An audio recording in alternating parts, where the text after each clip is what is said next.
ஐயா வணக்கம் ஐயா. வணக்கம். ஐயா நீங்க நம்ம பார்க்கக்கூடிய ராசி கும்ப ராசி. கும்ப ராசிக்கு பணம் சார்ந்த விஷயங்கள் பார்த்துட்டு இருக்கோம். இவங்களுக்கு எந்த நட்சத்திரம் மூலியமாக பணம் வருது? சனியே பணம் கொடுப்பார். ஆ. யாரு? ராசி அதிபதி உடைய நட்சத்திரமே 2ஆம் வீட்டில் இருக்கு. உத்திரட்டாதியா. ஆமாம். அதுபோக அட்டமாதிபதியான புதன், பஞ்சமாதிபதியான புதன் 2ஆம் இடத்துல நட்சத்திரமா இருக்கு. அப்ப சனியும் புதனும் தான் இவங்களுக்கு பணம் கொடுக்குற கிரகங்கள். இப்போ பூசம், அனுஷம், உத்திரட்டாதி சனியினுடைய நட்சத்திரங்கள். ஆயில்யம், கேட்டை, ரேவதி புதனுடைய நட்சத்திரங்கள். இந்த 6 நட்சத்திர நாட்கள் இவங்க மாதந்தோறும் பயன்படுத்தலாம். பணம் நல்லா வரும். இதில் ஒரு கருத்து என்ன அப்படின்னா, ஒரு கிரகத்துக்கும் ஒரு குவாலிட்டி இருக்குல்ல. அதில் பார்த்தீங்கன்னா சனியினுடைய குவாலிட்டி கொஞ்சம் டவுன் தான். சனினாலே சில்லறை பணம்னு அர்த்தம். அந்த பணம் வாங்குறதுக்குள்ளார படா பிடிக்கிட்டாங்க. தாமத பணம், சில்லறை பணம். ஸோ அது ஒன்று தான் கும்பத்துக்கு கொஞ்சம் பேட் பாயிண்ட். இதே கும்பத்தில் பூரட்டாதி நட்சத்திரத்தில் பிறந்தவங்களுக்கு புதன் வந்துடுவார். முன்னால் செவ்வாய் நட்சத்திரம், அவிட்டத்தில் ராகுனுடைய சதயம் பாதியில் பிறந்தவங்களுக்கு தான் சனி வருவார். பூரட்டாதியில் பிறந்தவங்களுக்கு பார்த்தீங்கன்னா புதன் வந்துடுவார். அவங்களுக்கு கொஞ்சம் பிரச்சனை இல்லை. பட் இது அந்த இதை மட்டுமே வச்சு அவங்க குழப்பிக்க வேண்டியதில்லை. ஜாதகத்தில் என்ன திசை நடக்குது, அது எப்படிப்பட்ட ஒரு இடத்துல ஸ்தான பலம் வச்சுருக்கோ அதை வச்சு பணம் கிடைக்கும். உண்மையிலேயே இவங்களுக்கு சனியும் புதனும் கிடக்கூடாது. 2ஆம் இடத்துலையோ 6ஆம் இடத்துலையோ 10ஆம் இடத்துலையோ இருந்தது அப்படின்னா நிச்சயமாக பணக்காரர். சிறப்பு. ஏன்னா அருமையாக சொன்னீங்க. 11ஆம் ராசியாக இருக்கக்கூடிய கும்பராசி லாப ராசின்னு சொல்லுவாங்க. ஆனால் இவங்களுக்கே பணம் ஒரு தாமதமாக வரப்போகுது இல்லைங்களா? அது காரணம் சனி பகவான் தான். 11ஆம் இடம் என்பது ஜாலி மைண்டட் பீப்புள்னு எடுத்துக்கோங்க. நீங்கள் ஏன் பணத்தோட கனெக்ட் பண்ணுறீங்க? 11 என்பது உல்லாசம், சல்லாபம். 11 என்பது அபிலாஷைகள் பூர்த்தியாகுதல், ஜோவிலா வாழ்தல், உலகத்தோடு இன்பமாக இருத்தல். இப்படியெல்லாம் எடுத்துக்கோங்க. 5 வருஷத்துக்கு முன்னாடி எடுத்துக்கலாங்க ஐயா. இப்பெல்லாம் அப்படி சொல்ல மாட்டேங்கிறாங்க ஐயா. எவ்வளோ ரொம்ப கஷ்டப்பட்டு சிரமப்பட்டு நிறைய கமெண்ட் செக்ஷன்ல போடுறாங்க. எது தொட்டாலும் பிரச்சனையா இருக்கு, என்னதான் பண்றது எங்களுக்கும் தெரியல. தொழில் ஆரம்பிச்சா 2ஆம் இடம் உபயம். மீனம் உபயம். காலச்சக்கரத்துக்கு அது 12. எங்கிருந்து இங்க பணம் வர்றதுக்கு முன்னாடியே செலவு ரெடியா இருக்கும். அவரும் சொல்றாங்க என்ன தேடி ஒரு 200 பேர் சுத்திட்டு இருக்காங்க அப்படிங்கிற மாதிரி சொல்றாங்க. ஸோ அந்த அளவுக்கு கோச்சார் ரீதியாக கொஞ்சம் ப்ராப்ளம் இருக்கு. நீங்க சொன்ன மாதிரி தசாபுத்தி மூலியமா அந்த மாதிரி பிரச்சனை சிக்கியிருப்பாங்க. இதுக்கு காரணம் என்னமா இருக்குங்க? நம்ம அந்த ஒரு பலன், அந்த பலனால தான் அந்த ராசியில பிறக்கிறோம். கர்மா, அதனால தான் அந்த ராசியில் பிறக்கிறோம். அப்படி பிறக்கும்பொழுது எல்லாமே இப்போ மைனஸ்ன்னு எடுத்துக்க வேண்டாம். இப்போ நீங்கள் 4ஆம் இடம் 2ஆம் இடத்தோட சம்மந்தப்படுது. கும்பத்துக்கு 4ஆம் இடம் ரிஷபம், அது காலச்சக்கரத்துக்கு 2ஆம் இடம். அப்போ சொந்த பந்தம், தாயார், ஒரு இடம், நம்மளுடைய சொந்த ஊர் அல்லது உற்பத்தி சார்ந்த தொழில்கள், இதன் மூலமாக இவங்களுக்கு ஒரு கொடுப்பினை நல்லது பண்ணுது. இப்போ அது மாதிரி இவங்க ஜாதகத்தில் 2, 6, 10 அதாவது சனி புதன் கிரகங்கள் எந்த பாவத்தோடு தொடர்பு கொள்ளுதோ அந்த தொழிலை செய்தால் பிரச்சனை இல்லாமல் பார்த்துக்கலாம். எல்லாமே நம்ம கிட்ட தாங்க தீர்வு இருக்கு. மொத்தத்தில் இப்போ கும்பத்தில் பணக்காரங்களே இல்லையா? நிறைய பேர்.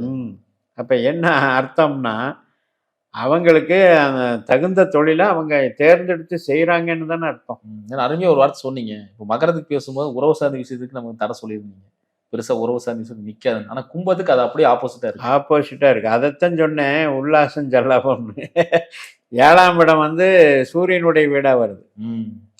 அது காலச்சக்கரத்துக்கு 5ஆம் இடம் இல்லையா? அப்போ பாசம், நேசம், அதனுடைய பகிர்வுகள், இதில் எல்லாம் குதூகலம் அடைவாங்க. அதுவே ஒரு பெரிய செல்வம் இவங்களுக்கு. சிறப்பு ஐயா. நீங்கள் ஒன்றும் இல்லை, உற்றம் சுற்றத்தில் 3 சொன்னால் ஒரு எந்த உதவிக்கு ரெடியாக இருக்காங்கன்னா அதை விட என்னங்க வேணும் செல்வாக்கு. மற்ற ராசிகளுக்கெல்லாம் ஏற்படக்கூடிய துரோகம், வஞ்சம், சூழ்ச்சி, நயவஞ்சகம் இதெல்லாம் இவங்களுக்கு கிடையாது. எனக்கு நானே வச்சுக்கிட்டா தான் உண்டு அப்படிங்கிற மாதிரி. கரெக்ட். சிறப்பு சிறப்பு ஐயா. இப்போ பணத்தை பற்றி பேசிகிட்டு இருக்கோம். அந்த பண ரீதியாக பார்த்தோம்னா யாருக்கு பணம் தங்காது? அதாவது இந்த புதனுடைய வீடு அட்டமாதிபதி, அவர் அங்கேயே உச்சம் அப்படின்னு எல்லாம் சொல்லுவோம். ஆனால் அங்கே புதன் 8ல் போனார்னா பிரச்சனை. அதே மாதிரி சனியும் 8ல் போகக்கூடாது. அதாவது கன்னி ராசிலையும் மகர ராசிலையும் சனி புதன் இருக்கக்கூடாது. 8, 12ல் அவங்க இருந்தாங்கன்னா பணம் தங்காது. அதான் சூத்திரம். 8, 12ல சனியும் புதனும் இருக்கக்கூடாது. சிறப்பு சிறப்பு. இவங்களுக்கு பணம் வருது அப்படின்னா எதன் மூலியமா வரும்? இவங்களுக்கு இப்போ எந்த பாவ நட்சத்திர தொடர்புகள் 2ஆவோட சம்பந்தப்படுதோ அந்த பாவ ரீதியாக பணம் வரும். ஒரு 7, 2 அப்படிங்கிற. இப்போ உதாரணத்துக்கு 7ஆம் வீட்டில் சூரியன் நட்சத்திரம் இருக்கு, சுக்கிரன் நட்சத்திரம் இருக்கு. இப்போ சுக்கிரன்னா பார்ட்னரும் எடுத்துக்கலாம், மனைவியும் கணவனும் எடுத்துக்கலாம். இப்போ இந்த 7, 2ஓட தொடர்பு கொண்டால் இவங்க வந்து கஸ்டமர் மூலமாக டெய்லி பணம் வர்றது, பேங்க் சப்போர்ட்டு, ஒப்பந்தம், அதாவது அக்ரிமெண்ட் போடுறது, பார்ட்னர்ஷிப்பு, இதன் மூலமாகலாம் பணம் வர்றதுங்கிறது 7க்கு பொருந்தும். அதே மாதிரி 3ங்கிறது வந்து கமிஷன் வகை, எழுத்து இது பண்ணுறது.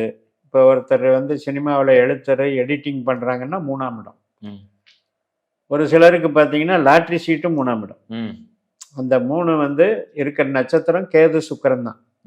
7ல் இருக்கிறதும் கேது சுக்கிரன் தான், 11ல் இருக்கிறதும் கேது சுக்கிரன் தான். இந்த 3, 7, 11ல் இருக்கிற கேது சுக்கிரன் 2ஓட தொடர்பு கொள்ளும்போது இந்தந்த வழியில எல்லாம் பணம் வந்துடும். அதே வந்து உங்களுக்கு 1, 5, 9ல் யார் இருக்கான்னு பாருங்க, ராகுவும் குருவும் இருக்காங்க கும்பத்துக்கு. இந்த ராகு குரு போய் 2ல் உட்காந்தான்னா இவங்க சுயமுயற்சியால் மட்டும்தான் பணம், வெளிநாட்டுக்கு போகிறது அல்லது பெரிய பெரிய ஃபைனான்ஸில் போய் மார்க்கெட்டிங்கில் போய் மேனேஜ்மெண்ட்டில் ஒர்க் பண்ணுறது, இப்படி பணம் சம்பாதி. 1, 5, 9 பூர்வீக பணமும் வரும். சிறப்பு. இந்த கும்பராசி நேயர்களுக்கு எந்த காலகட்டத்தில் பணம் வருங்க? தசை நடக்கணும், சனி புதன் திசை நடக்கணும். இல்லைன்னா இந்த நான் சொன்ன இந்த 2ஆம் இடமான மீன ராசியிலையோ, 6ஆம் இடமான கடகராசியிலையோ, 10ஆம் இடமான விருச்சிக ராசியிலையோ எந்த கிரகம் இருந்து திசை நடத்தினாலும் அந்த திசை நல்லது, அல்லது புத்தி நடத்தினாலும் அந்த புத்தியில் நடக்கும். பணம் வந்து சிறப்பு. பணம் சார்ந்த விஷயம் பேசிட்டு இருக்கும்போது இவங்க என்னன்னா உறவு சார்ந்த விஷயத்துக்கு பணம் கொடுத்துருப்பாங்க உறவினர்களுக்கு. அந்த பணம் வாங்க முடியாம நிறைய பிரச்சனைகள் சிக்கிட்டு இருக்கிறாங்க. இப்படி கொடுக்கலாமா உறவினர்கள்ட்ட? சொத்து செக்யூரிட்டியின் மேல கொடுக்கலாம், நம்பிக்கையின் பேர்ல கொடுக்கக்கூடாது. ஏன் அப்படின்னு கேட்டா, இப்ப வந்து பாசத்துக்கு நல்லா இருக்கிறது வந்து பணத்துக்கு நல்லா இருக்காது. 7ஆம் இடம் நம்பிக்கைன்னு வைங்க, அது சூரியன் வீடு அல்லவா, இவங்க சனி வீடு அல்லவா, அது வந்து காலச்சக்கரத்துக்கு 5ஆம் இடம் அல்லவா. 5ஆம் இடம் வந்து உயிர் பற்று, பொருள் பற்று கிடையாது. அதனால உயிர் பற்றோட தான் நிறுத்திக்கணும். உயிரை பொருள் பற்றா மாற்றும் போது சிக்கல் வந்துடும். அதே மாதிரி தான் 6ஆம் இடம் சத்துரு, யாரு, கடகராசி. அங்க இருக்கிற நட்சத்திரம் தான் சனியும் புதனும். இப்ப இந்த 6ஆம் இடம் வந்து காலச்சக்கரத்துக்கு 4ஆம் இடம் ஆகுது. காசு பணத்துல தாய் கூட பகையாகும். 6 நாளோட சம்பந்தப்படுது. உற்றம் சுற்றம் எல்லாமே பகையாகும்.